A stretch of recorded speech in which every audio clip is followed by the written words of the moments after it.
Hi there, I'm Libby with Faithful Hands Creations. Thank you so much for joining me today.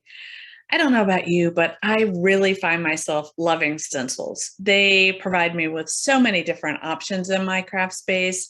I can use them for cards, I can use them for mixed media. The list goes on and on. And lately, it seems like lots of people are coming out with layered stencils, which really steps up the game quite a bit. But I have been recently wanting to use more and more of the things that I currently own. And so for me now, that means using my Cricut Maker a little bit more than I have in the past.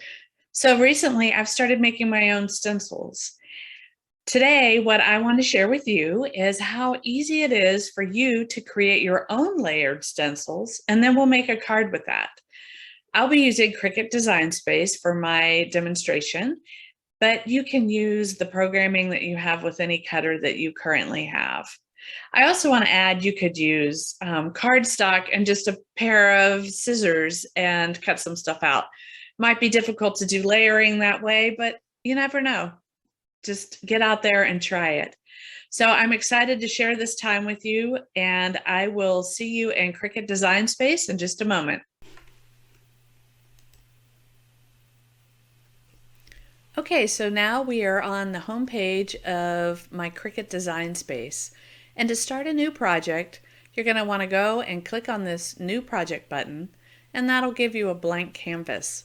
There are a lot of different things that we could do to put some images on here to work with, but today I want to use the images that are available from Cricut. And so let's go over here on the left and click on the Images button. That's going to bring up all the different images that are available in Cricut. And you might notice this green banner that has an A on it. What that really is saying is, hey, these are the things that are included in a subscription to Cricut Access. And some of those are free, some of those are subscribed, and you can use any of those however it is you want. There are also a few in here you might find from time to time that cost a little bit extra money. So like this one with $1.99.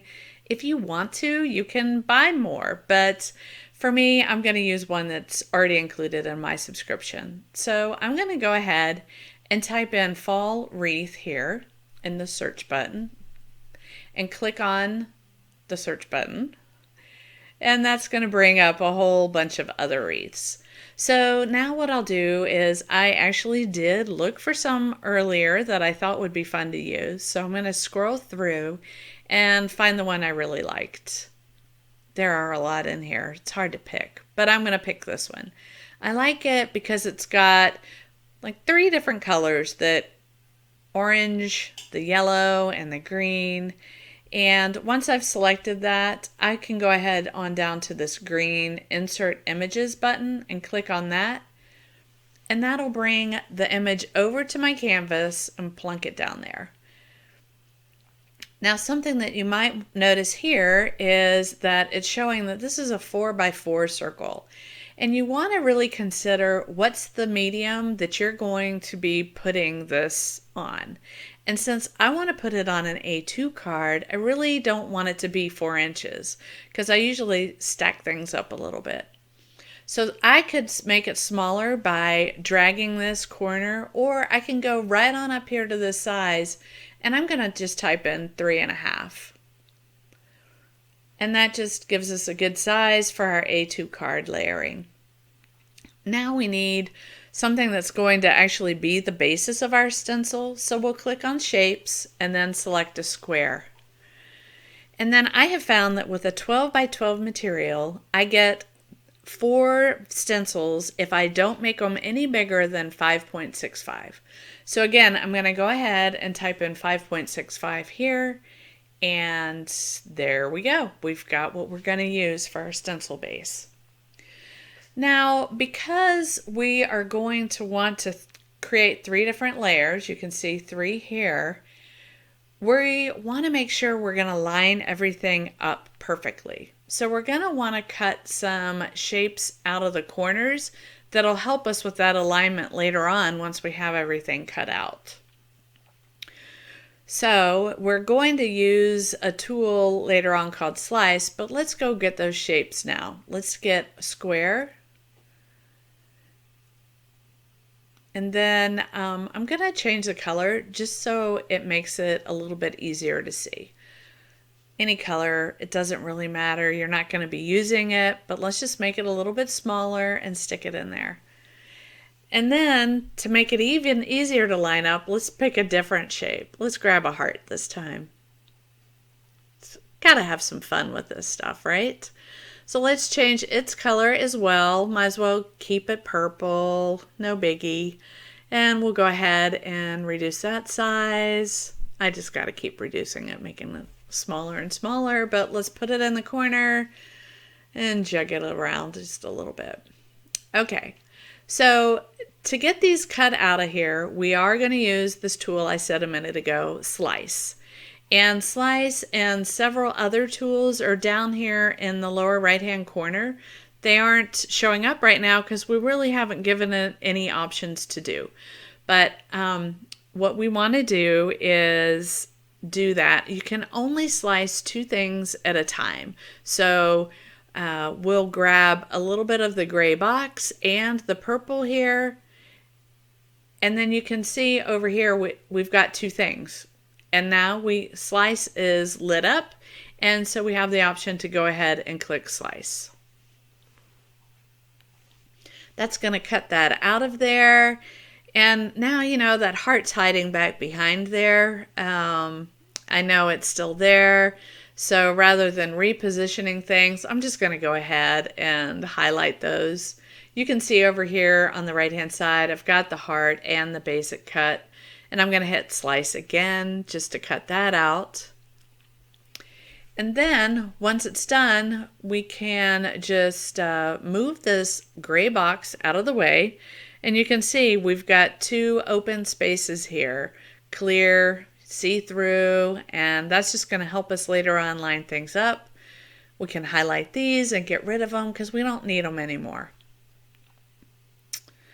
Okay, so now we want to move this over and let's arrange and put it on the front. So click Arrange and Send to Front, and then we can just see what we've got here a little bit better. And then to easily get it all centered, just select the whole thing and click the Align button up here and click Center. And then that's everything is all centered. Now, because we do want to cut 3 versions and we want to make sure everything perfectly stays where it needs to be, we're going to temporarily attach everything together. And so I'll select the whole thing here and then go down to that bottom right hand side and I'm going to click Attach. And you can see that grabs everything together. Everything's one, it all moves together, nothing's going to shift around. We're in a really good spot. So we want to make 3 different versions of this because we're going to cut a bit out. And so you click Duplicate and Duplicate again. And so now we have 3 different stencils that we can work with. And we'll put those to the side and come back to this one. Now remember I said you can only cut with or slice with 2 bits. But right now we have 1, 2, 3, 4. So slice isn't even an option. So remember we attached everything? Well, we really need to go and detach it. So I'm going to go click on the Detach button here. And now everything's detached. So to slice just a couple layers, I'm going to go grab everything here. And then over here on the right hand side, I want to hide a couple of layers. So I'm going to keep that first one, then hide the second and third, and then leave that stencil background there. And then go make sure I've got it all highlighted again, and you'll see the Slice button comes on. So now I'm going to click Slice again. And then that's just going to cut all those little leaves out of there. And you can see they're gone. Easy peasy, gotta love it. So we can highlight those and get rid of them. We don't need it anymore. And we'll speed it up a little and do the same thing. Detach there, hide, grab them, and then slice. And then we can get rid of those bits that are left and then do it again. Remember, detach it all, hide, slice, and there you go. Get rid of those pieces. And now we've got 3 different panels that are ready to be cut out. So the only thing left for us to do is make it. So click that green Make It button up there. And then that will bring it over and it will put all of the different stencils on your mats. And you can see if I'd had 4, it would have all fit on here. I'm going to keep my size at 12 by 12 because that's a material I'm using. You could change it if you had a different size. And then we'll click Continue. And now that's going to connect to my maker and give us option for base materials. Now I have created my own 7 milliliter Mylar option here, and I will create a different video that shows you how to make your own materials. But for right now, I'm just going to click that. I'm going to keep my pressure as default. You could click more or less depending on what you want. And other than that, we are good to go at this point. I'm going to go ahead and hit cut and then we'll see you in a minute. Okay, we have our stencils made. So let's get to card making. As you can see, everything's going to line up fine and nicely with all of our different stenciling, coloring that we're going to do in a little bit. And you may notice I've got squares here. Well, that's because I had a prototype first, and that's when I decided that different shapes might be better. Something else that I want to point out is that if you flip things around, it will mess up your lineup. So I marked it with TA and TB so that we'll always be aligned on the top for A and B. And I know we won't mess up the alignment at all. So you can see, like if I was to flip this one over, we're just going to get everything all messed up a little bit. See, it gets a little bit wonky here. All right, so anyway, let's get started. Today we are going to be using Catherine Pooler, Tiki Torch, Rockin' Red, and Flirty Fuchsia. I just think those are going to be some really great fall colors for our stencil. I've got a piece of 80-pound cardstock here, and I've just got this all placed on a silicone mat I have, and that's really just to help keep things from sliding around. And then because I really want to have something good to line everything up on and put those square marks on, I have this scratch piece of paper. Now, I think that's going to help me line it up better. I could do it directly on the silicone, but you know, it smears a little bit and it doesn't show up as much. So I think this is going to be better. Now, I really want to do the Flirty Fuchsia on these leaves. So let me bring those over and get that lined up a little bit. And scooch it. Yeah, I think that's going to be good. All right, so I found these really awesome mini blenders on Amazon, and I really like them a lot. They come in this tube, they stay stacked together, and what's really nice about them that I like is, you know, they are brushes. They are not the foam tip like you see so many places. So I will try to remember to put a link for you, but anyway, let's get started. So opening up my Flirty Fuchsia, the first thing I want to do is be sure and color in those squares that we're going to use to line everything up. Then I'm just going to start going around and blending things in. You know, you just lighter, darker, we'll speed it up. Nothing's the same color in nature. Remember, see, I'm adding and I'm layering and I'm putting in lining up all those squares each time, each color. So we've got all three colors there, and let's take a look. Oh my gosh, I just really love that. Those colors are so rich. They look really great. So it is time to move on to our sentiment, whatever. I'm going to use Autumn Wishes from a Gina K Autumn Wishes stamp and die set that I have. And I'm going to ink it up in Tiki Torch, and I'm also going to clear emboss it as well. So just kind of pulling that out and getting that ready.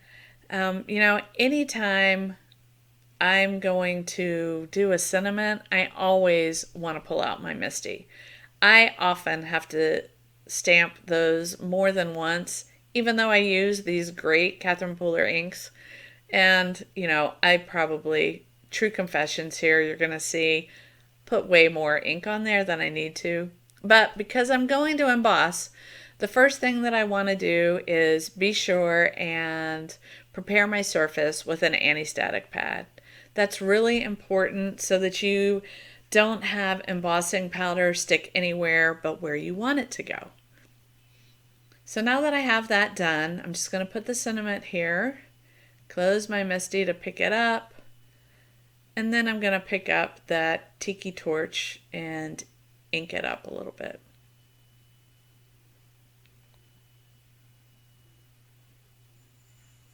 Okay, so closing the panel and give it a really good hard press. There are so many different tools people are using, and I really like this one. I got it from scrapbook.com, and it's from Stampendable. And it's got a great price point on it, and I'm really liking it. So, and you know what? I am a little light on that end, so I am going to stamp it again before I go and get ready to emboss it. So let's just press it again here and then see how we did there. Okay, that looks better. So let's just move all of this out of the way.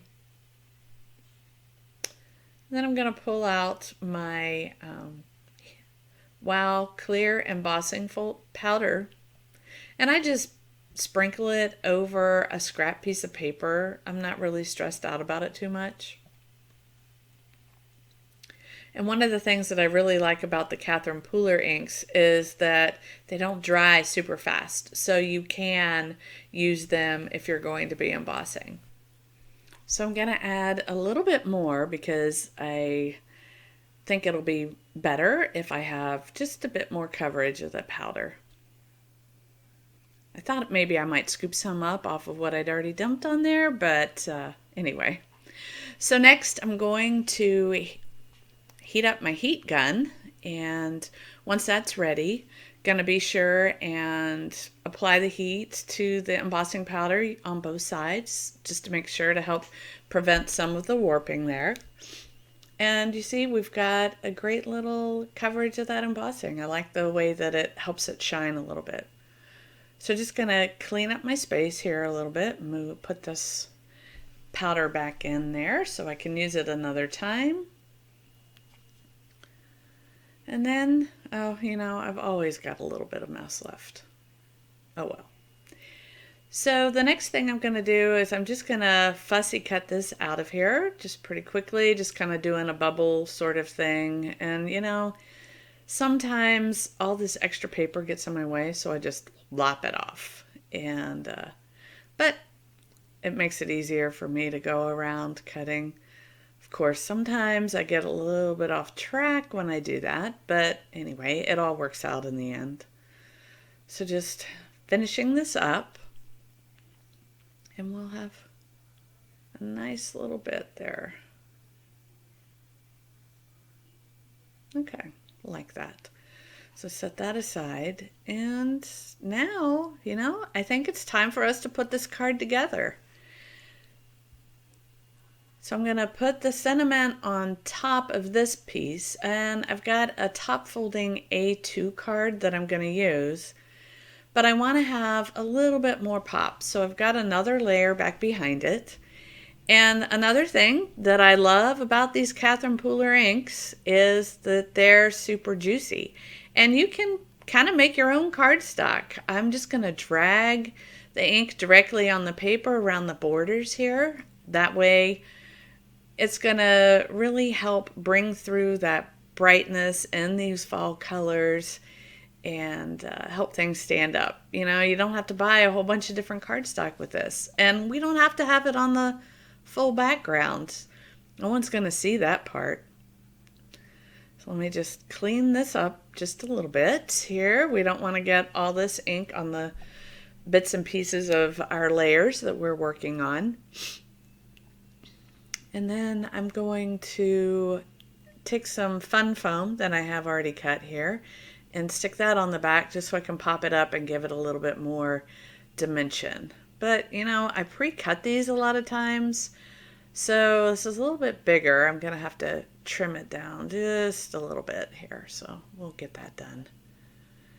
And I'm going to be sure and keep these little strips that are cutting off. That doesn't look like much, but hey, I can always use them on the back of sentiment, so that's helpful. And so now I will go ahead and adhere that on the back of that panel.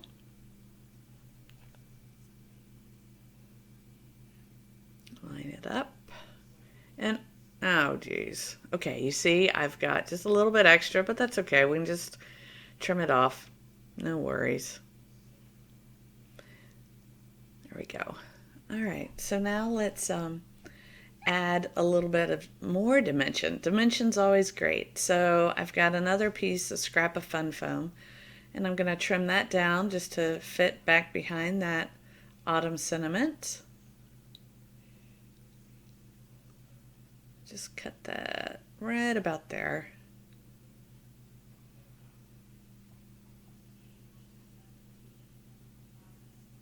And then this piece actually has a bit of adhesive already on it, so I'll just pull that off, stick it on the back,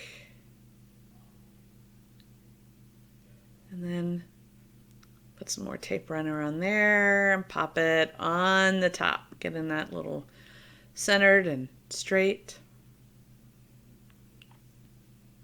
And now glue it onto that colored panel, and we are almost done with this card. Okay, just pop that, center that on there and put it in place. And the final thing here, just add it onto our card base. Lining that up. Ta-da! Look at that. How rich and beautiful. I really like it. But hey, there's more.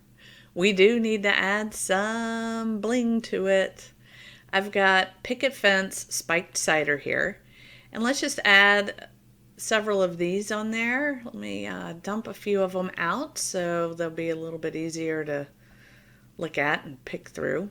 And I'll use my Marvy picking tool, which works pretty well for me. And let's just figure out, see, I created another card while I was getting this all set up. I did that one in Distress Oxides, and it has a much more muted tone. It still looks good, but I really like this bright one that we've got here. So just working on lining up where I think I want all of these little sequin type discs. I always think it's good to do it in odd numbers and sometimes place them on the leaves, help draw it in a little bit. And I'm just going to add one more here. And I like positioning where I want it. Sometimes I end up moving them around, but anyway. So get out this great Barely Art glue. Seems like everybody's using it. The thing I really like about it is this fine tip. And so it's really helpful for me when I want to just put on the back of really fine die cuts or back behind here, you just get just a little bit, enough to adhere those extra little embellishment touches. And so just get those last few on there.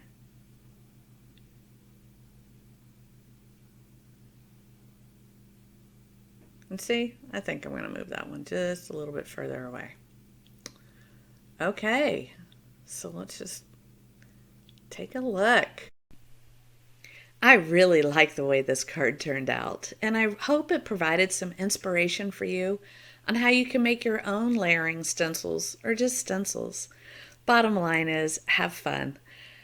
I look forward to sharing more with you in the future and hope you have a blessed day.